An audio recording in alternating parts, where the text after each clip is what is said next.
NCRPच्या रिपोर्टनुसार 2025 सालापर्यंत भारतामधील कॅन्सर पेशंटच्या संख्येत 12% वाढ होण्याची शक्यता वर्तवण्यात आलेली आहे. नमस्कार, मी शैलजा लोटके, डायरेक्टर अग्नेय गुरुकुल. आज 22 सप्टेंबर. हा दिवस जगभरात कर्करोगग्रस्तांच्या जीवनात आनंद आणण्यासाठी आणि कर्करोगाबद्दल जनजागृती निर्माण करण्यासाठी वर्ल्ड रोज डे या नावाने साजरा केला जातो.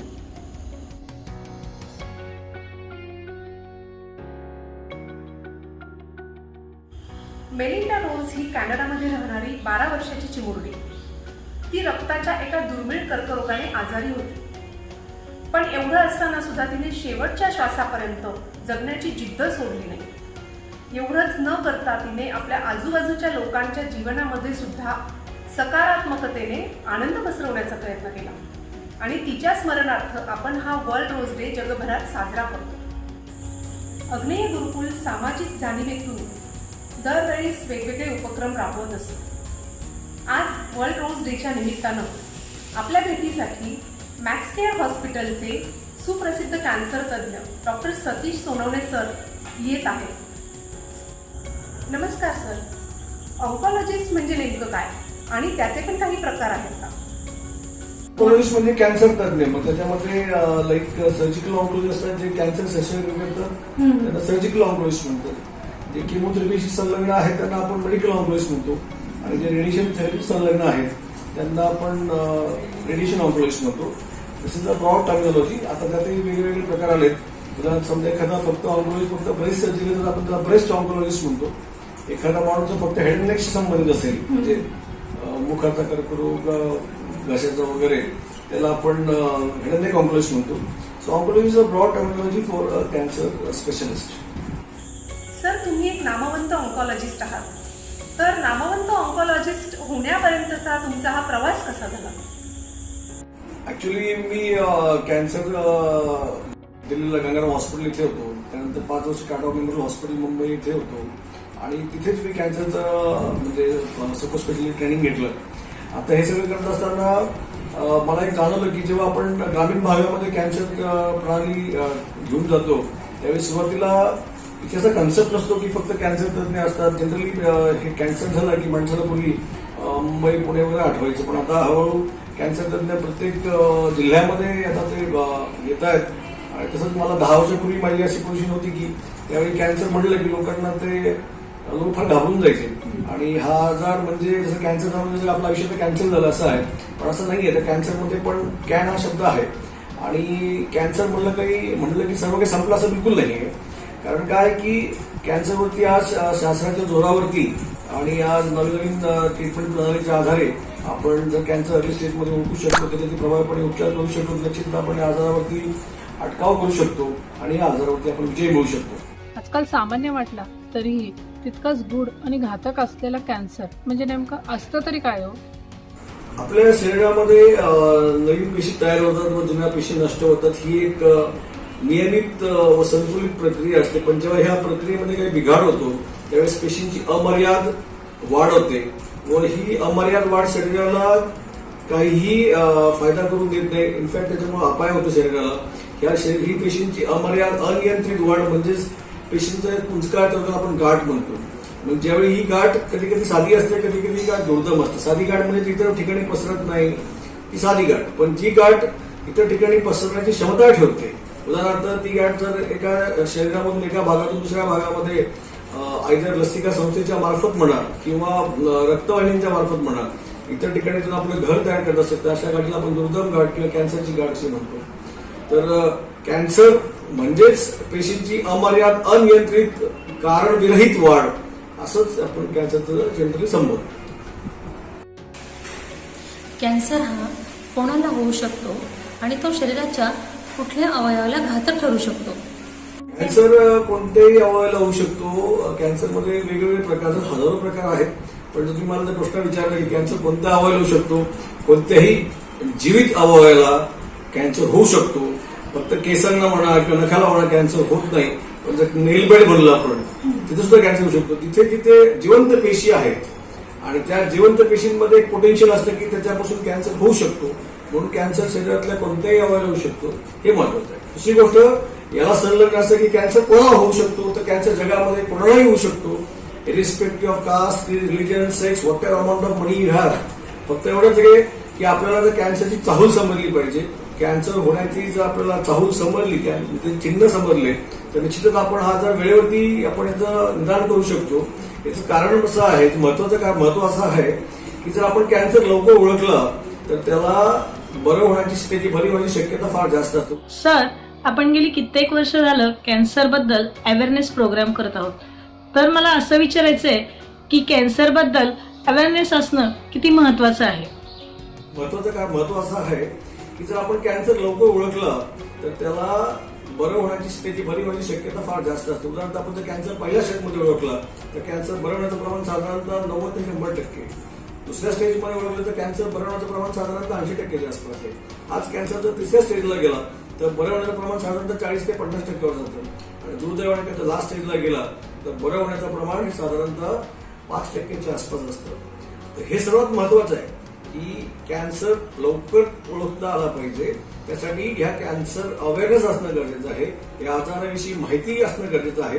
होतं काय की आपण एखाद्या वर्तमानपत्रामध्ये या टीव्ही चॅनलमध्ये we see there some information about cancer आणि आपल्याला वाटतं हा आपला काही विषय नाही, आपलं काही होणार नाहीये, आणि we switch off the channel or we change off the channel आणि किंवा वर्तमानपत्र पान पलटून टाकतो. यानी आपल्याला मिळणारी माहिती की आपण त्याच्यापासून आपण लांब राहतो आणि तेच आपण चुकतो. उदाहरणार्थ आज आपल्या शहरी भागामध्ये सुद्धा कित्येक स्त्रियांना स्तनाचा कॅन्सर आढळून आला, तो 3ऱ्या आणि 4थ्या स्टेजला आढळतो. असं का होतं? कारण त्या आजाराविषयी माहितीच नसते. आमच्या माता भगिनींना त्या आजाराविषयी माहिती असणं जास्त गरजेचं आहे. तर हे कॅन्सर अवेअरनेसच्या माध्यमातून ही गोष्ट आपण समाजामध्ये पोहोचवणं गरजेचं आहे. साधारणपणे रोगांची काही ना काहीतरी लक्षणं असतात, तर मला हे जाणून घ्यायचं आहे की कॅन्सरची काय लक्षणं आहेत सर?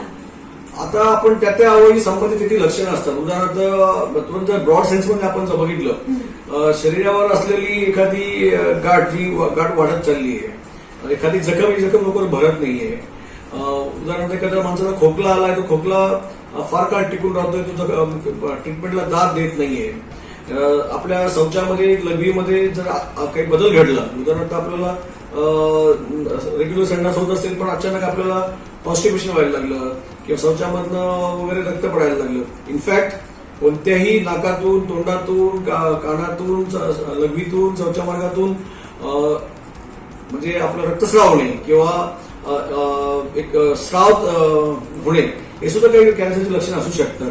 त्याचप्रमाणे आपल्याला गिळताना काही त्रास होत असेल, अन्न पण उलटून पडत असेल, तर हे सुद्धा आपल्या शरीरामध्ये कॅन्सरची चालू असू शकते. प्रत्येक वेळी अशा गोष्टी असल्यास म्हणजे कॅन्सर असतो असं नाही, कॅन्सर असू शकतो. हे सर्वसाधारण तुम्हाला मी सायन्स सांगितलं. पण जर आपण एखाद्या अवयवाच्या स्पेसिफिक आपण जर बघितलं, उदाहरण स्तनाचा कॅन्सर आपण कसा ओळखायचा? स्तनामध्ये असलेली गाठ किंवा बगलेमध्ये, काखेमध्ये असलेली गाठ, त्याचप्रमाणे स्तनाग्र आत खेचलं जाणं, स्तनाग्रातून रक्तस्राव होणं, ह्या सगळ्या गोष्टी किंवा स्तनाग्राच्या बाजूला भेगा पडणं किंवा स्तनाची जी कातडी ती आत खेचली जाणं, या सर्व गोष्टी स्तनाच्या कॅन्सरच्या असू शकतात. हे सर्व महत्वाचं आहे. त्याचप्रमाणे आपल्या भागामध्ये आढळून येणारं मुख्य कॅन्सर म्हणजे ओरल कॅन्सर. आपल्याकडे तंबाखूचं प्रमाण फार जास्त आहे, गुटखा खाण्याचं प्रमाण आहे, त्याच्यानंतर वेगवेगळे तंबाखूचे पदार्थ खाण्याची सवय आहे. याच्यामध्ये सुद्धा कॅन्सरचं प्रमाण भारतामध्ये 40% कर्करोग हे तंबाखू सेवनाशी निगडीत आहे. हे सर्वात महत्वाचं आहे. तर त्याच्यामध्ये आपण जे तंबाखू खाण्याची सवय आहे, सर्व लोकांमध्ये आपण 4 गोष्टी बघितल्या पाहिजे प्रामुख्याने. पुढे पांढरा चट्टा आहे का, त्याला आपण ल्युकोप्लेकिया म्हणतो. पुढे लाल चट्टा आहे का, त्याला आपण इरिथ्रोप्लेकिया म्हणतो. कुठे एखादी जखम भरत नाहीये, म्हणजे दाढीला जखम झालीये किंवा जखमाला जखम भरत नाहीये, किंवा तोंड पूर्णपणे उघडत नाहीये, तोंडाची लवचिकता चालली जाते, त्याला आपण सबम्युकस फायब्रोसिस म्हणतो. अशा वेळेस आपल्याला कॅन्सर तर नाहीये ना बाबा, म्हणून आपण त्या दृष्टिकोनातून योग्य त्या वैद्यकीय डॉक्टरकडनं आपण ती तपासणी करून घेणं गरजेचं आहे. कॅन्सर होण्याची काही कारणे असू शकतात का, आणि असल्यास अशी कोणती कारणे आहेत ज्याच्यामुळे कॅन्सरचा जास्त धोका संभवतो? कॅन्सर होण्याची कारणं जसं मी तुम्हाला सांगितलं, कसं असतं की आम्ही ब्रॉड सेन्समध्ये असं आहे की समजा there are known knowns, there are unknown knowns and there are unknown unknowns. उदाहरणार्थ नोन नोन्स म्हणजे काय की तंबाखू खाल्ल्यामुळे कॅन्सर होते आपल्याला माहिती आहे, हे नोन नोन्स झालं.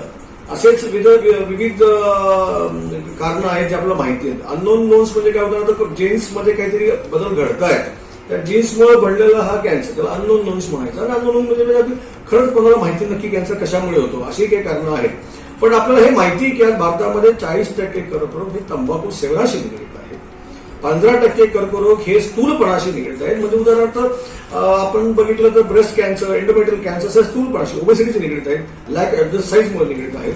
15% कर्करोग हे जंतू संसर्गामुळे होतात. उदाहरणार्थ सर्वायकल कॅन्सर, HPV इन्फेक्शन होणारा कॅन्सर आहे, नेझोफॅरिंजियल कॅन्सर्स आहेत, स्टमक कॅन्सर, हे सगळे कॅन्सर्स हे जंतू संसर्गामुळे होतात. आणि मग उरलेले बाकीचे कारणं आहेत, त्याच्यामध्ये आपण रेडिएशनचा इतिहास म्हणा किंवा बाकीची जी कारणं तुम्हाला म्हणजे कॉन्स्टंट एक्सपोजर टू इरिटंट्स वगैरे, ही बाकीची कारणं. पण हे मेन कारण आपल्याला माहिती आहेत, याच्यावरती माणसाने जास्त लक्ष देणं गरजेचं आहे.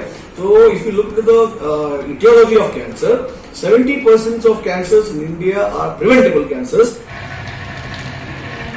सर, साधारण कॅन्सरची लागण झाल्यापासून तो पूर्ण शरीरात पसरेपर्यंत साधारण किती अवधी लागतो? कॅन्सर असं आहे की रात्रीतनं कधीच होत नाही. Cancer will never happen overnight, will never happen fortnight, असं कधीच होत नाही. कॅन्सर उदाहरणार्थ सर्वायकल कॅन्सर आपण जर म्हणलं म्हणजे स्त्रियांमध्ये गर्भाशय मुखाचं कॅन्सर, त्या पेशींमध्ये बदल घडत होताना त्याला जवळजवळ 14 वर्ष लागतात. मग 14 वर्षापर्यंत माणसाला कुठेतरी इंटरव्ह्यू करण्याची संधी असते. उदाहरणार्थ स्त्रियांनी त्यांचं पॅप स्मिअर करून घेतलं तर कॅन्सर होण्याच्या आधी त्याच्या पूर्वावस्थेमध्ये तो आजार आपण ओळखू शकतो व कॅन्सर होण्याच्या आधी त्याच्या पूर्वावस्थेमध्ये आपण त्या आजारावरती पूर्णपणे अटकाव करू शकतो. That is the reason why we ask for screening. हे तसंच ब्रेस्ट कॅन्सर रात्री कधीच होत नाही. It will happen over a period of years or period of months. असं आहे, आधी पहिल्यांदा डक्टल कार्सिनोमा इन सिटू असतो, मग हळूहळू पहिल्यांदा हर्टिपी असतो, मग इन सिटू असतो, मग तो कॅन्सर होतो. पण मधल्या पिरियडमध्ये स्तनाची गाठ हाताला लागण्याच्या आधीच आपण जर आपलं स्क्रीनिंग टूल्सनी आपण जर तपासणी करून घेतली तर मॅमोग्राफीमध्ये हाताला लागण्याच्या आधीच ती गाठ आपण मॅमोग्राफीमध्ये आपल्याला दिसून येते व त्याच्यावरती तपासणी करून आपण निदान करून त्याच्यावरती आजारावरती आपण विजय मिळू शकतो. हे स्क्रीनिंग टेक्नॉलॉजीचं महत्व आहे. तसंच आपण जर ओरल कॅव्हिटीचं जर बघितलं तर ओरल कॅव्हिटीमध्ये ज्यांना तंबाखू खाणे सवय अशा माणसांचे चूळ भरून सूर्यप्रकाशामध्ये आपण तोंड उघडून बघितलं तर पुढे पांढरा चट्टा आहे का, लाल चट्टा आहे का, जखम भरत नाही का, तोंड उघडत नाही का, अशा जर आपल्या गोष्टी लक्षात आल्या तर कॅन्सर होण्याच्या आधी त्याच्या पूर्वावस्थेमध्ये आपण बहुतांश लोकांचं निदान करू शकतो. म्हणून आपण जर विचारलं की कॅन्सर कधी होतो, किती दिवसात होतो, तर कॅन्सर रात्रीतनं कधीच होत नाही. आय मीन आपल्याला फार अवधी असतो. आपण त्या आजाराला आपण त्याच्या पूर्वावस्थेमध्येच आपण त्याला पकडून त्याच्यावरती अटकाव करू शकतो. कोणत्या वयात कॅन्सर होऊ शकतो किंवा कॅन्सर होण्याची संभावना कोणत्या वयात जास्त असू शकते?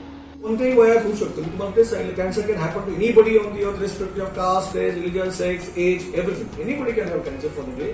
पण जनरली उतार वयामध्ये कॅन्सर जास्त होतो, कारण डीएनए रिपेअर मेकॅनिझम त्याच्यामध्ये फॉल्ट होतो आणि मग तिथून पुढे ते उतार वयामध्ये जनरली कॅन्सर जास्त आढळून येतात. तरुण वयामध्ये कॅन्सर कमी असतात, हे महत्वाचं आहे. पण जसं तुम्ही तरुण वयामध्ये जेवढे कॅन्सर जनरली आढळून येतात ते जास्त अग्रेसिव्ह असतात, हे तितकंच खरं आहे. कॅन्सर म्हटलं की एक शब्द नेहमी कानावर येतो, तो म्हणजे केमोथेरपी. तर केमोथेरपी व्यतिरिक्त अजून काही ट्रीटमेंट उपलब्ध आहेत का? तर म्हटल्यानंतर सर्वसाधारणपणे 3 ट्रीटमेंट असतात. सर्जरी म्हणतो आपण त्याला, कॅन्सर शस्त्रक्रिया, कॅन्सरची किमोथेरपी आणि रेडिएशन थेरपी. आज हे सगळे ट्रीटमेंट आपल्या नगरमध्ये उपलब्ध आहेत. आणि आपण जर बघितलं तर कॅन्सर शस्त्रक्रिया आपण त्याच्यामध्ये आपण सॉलिड ट्युमरसाठी सर्वात प्रभावशाली उपचार आहे. कॅन्सर एखादा सॉलिड ऑर्गनचा कॅन्सर असेल तर जनरली आपण त्याची शस्त्रक्रियाच करतो. गरज असेल तिथे आपण आधी केमोथेरपी देऊन मग ऑपरेशन करतो आणि एखाद्या पेशंटला ऑपरेशन शक्य असेल तेव्हाच आपण त्या केसमध्ये आपण त्यांना केमोथेरपी किंवा रेडिएशन सांगतो. त्यानंतर शस्त्रक्रिया झाल्यानंतर मग पुन्हा आपण त्यांना केमोथेरपी रेडिएशन सल्ला देतो. पण कोणतीही ट्रीटमेंट कोणाच्या मनाप्रमाणे होत नाही. त्याला काहीतरी एव्हिडन्स बेस्ड मेडिसिन नावाची प्रणाली आहे, जिथे आज आपण नगरमध्ये बसलो काय, यूएस मध्ये बसलो काय, तिथे गाईडलाईन्स सारखेच आहेत. Logistical differences may be there, but otherwise treatment would remain in the same lines as per evidence based guidelines. कॅन्सरपासून संरक्षणासाठी आपण काय उपाययोजना करू शकतो? मला सांगितलं की 70% of cancers in India preventable cancers. So what is important is eat healthy balanced diet, do regular exercises, avoid obesity, keep yourself away from the addictions like tobacco and alcohol, and most importantly you have to have knowledge about this cancer. आपण या आजाराविषयी आपली माहिती जर करून घेतली आणि जर आपण रेग्युलर आपण आपली तपासणी करून स्क्रीनिंग टूल्समध्ये आपण जाऊन तपासणी जर करून घेतली तर त्या आजार होण्याच्या आधी त्याच्या पूर्वावस्थेमध्ये आपण या आजाराला ओळखून त्याच्या पूर्वावस्थेच आपण त्याच्यावरती अटकाव करू शकतो अँड दस you can prevent most of the cancers. Doctor, तुम्ही तुमच्या बिझी शेड्यूलमधून वेळ काढून आम्हाला कॅन्सरबद्दल खूप छान मार्गदर्शन केले. त्याबद्दल संपूर्ण अग्ने परिवारातर्फे मी तुमचे खूप खूप आभार मानते व शेवटी तुम्हाला विनंती करते की आमच्या या परिवारासाठी तुम्ही काही संदेश द्यावा. मी अग्नेय गुरुकुलमध्ये फार वेळा येऊन गेलोय. आमचे मित्र आहेत श्रीयुत लोटके सर, ते आमचे खास मित्र आहेत आणि मला माहिती आहे तिथे it's very advanced and different kind of school with high and thinking. आणि तुमच्या मुलांनी या सगळ्या गोष्टी त्यांचे पालकही या सगळ्या गोष्टी जर त्यांनी तंतोतंत पालन केलं तर निश्चितच आपण हा मेसेज फक्त तुमच्यापुरता न ठेवता समाजापर्यंत पोहोचवावा, जेणेकरून याचा फायदा एका माणसाला तरी झाला तर आपलं फार मोठं काम या समाजासाठी होऊ शकतं असं मला वाटतं. धन्यवाद.